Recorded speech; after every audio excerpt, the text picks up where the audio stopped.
महाराज जी अपने गरीब भक्त को प्राय लंबी लंबी तीर्थ यात्राओं पर अपने साथ रखते थे। वह भक्त भी महाराज जी से इतना प्रेम रखता था कि बिना कुछ कहे सुने बाबा महाराज जी के साथ चल देता, भले उसे इसके लिए पैसे या कपड़े कहीं से उधार लेने पड़े। ऐसे ही एक बार महाराज जी ने उसे बद्रीनाथ की यात्रा पर साथ चलने के लिए कहा। वह बहुत खुश हुआ और उसने कहा कि हाँ महाराज जी, मैं चलूँगा। और इस यात्रा पर जाने से पहले उसने अपने घर के पूजा मंडप में रखे हुए बाबा के छोटे से चित्र की तरफ संकेत करते हुए अपनी पत्नी से यह कहा कि अगर किसी कारणवश मेरी अनुपस्थिति में कोई खबर देना चाहो तो महाराज जी के इस चित्र से कह देना।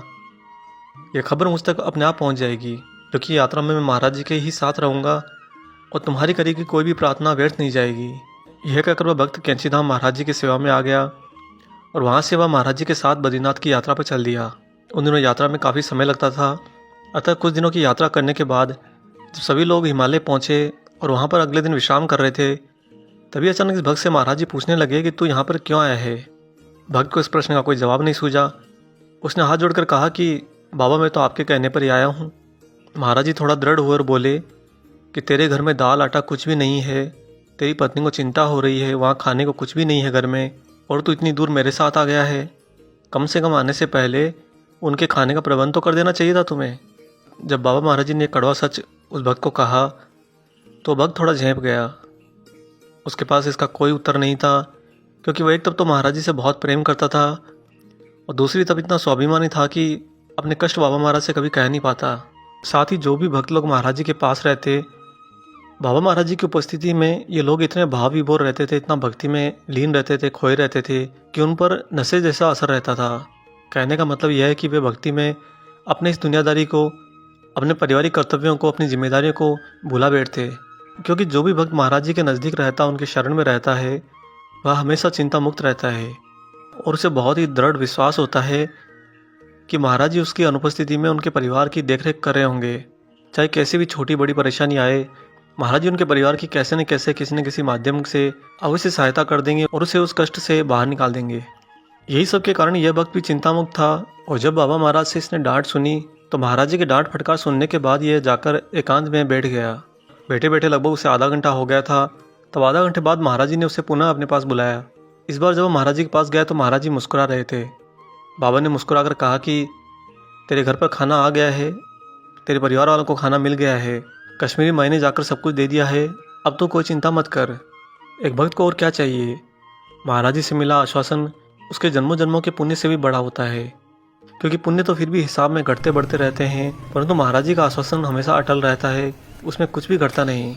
अगले 2 सप्ताह तक ये लोग हिमालय में यात्रा करते रहे और वापस कैंची धाम लौट आए। यह भक्त कैंची धाम से वापस अपने घर आया और घर वापस आने पर उस भक्त ने अपनी पत्नी से पूछा कि तुम्हें कहीं पीछे से कोई परेशानी तो नहीं हुई। तब उसकी पत्नी ने बताया कि जब घर में एक भी दाना नहीं बचा रह गया था, तब वह महाराज जी के उसी छोटे से चित्र के सामने गई और हाथ जोड़कर उन्हें घर का सारा हाल बताया। महाराज जी से उन्होंने स्पष्ट शब्दों में कह दिया कि बाबा, अब घर में एक दाना भी नहीं रह गया है और मेरे पतिदेव वहाँ पर आपकी सेवा में हैं। अब आपको अगर मेरा घर नहीं दिखता, मेरी परिस्थिति नहीं दिखती, तो आपकी इच्छा। उनकी पत्नी कहती है कि मैं महाराज जी से प्रार्थना करके उठ गई और घर के कार्य में लग गई, और इस प्रार्थना के कुछ ही मिनटों बाद में एक धनी पड़ोसन आटा चावल और दाल की बोरियां लेकर हमारे घर आ गई।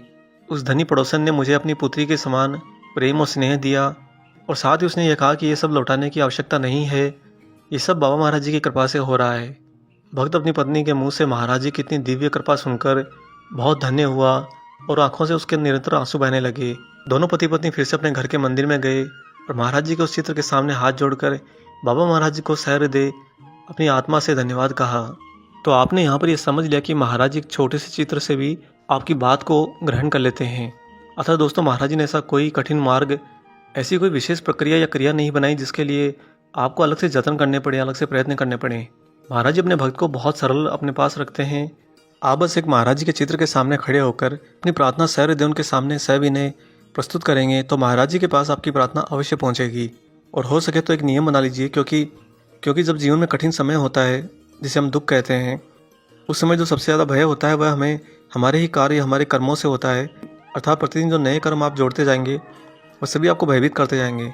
तो इन सब के लिए एक समाधान है कि जब आप अपने मंदिर, अपने घर में बाबा हनुमान के चित्र को स्थापित करते हैं, तो कोई भी कार्य जो घर से बाहर जाकर आपको करना हो, उसके लिए जाते समय, निकलते समय महाराज जी से सविनय प्रार्थना कीजिए कि बाबा महाराज, आप अपनी ऊर्जा को मेरे साथ भेज दीजिए, मैं आपको आदर और प्रेम सहित वापस यहाँ पर लेकर आऊँगा।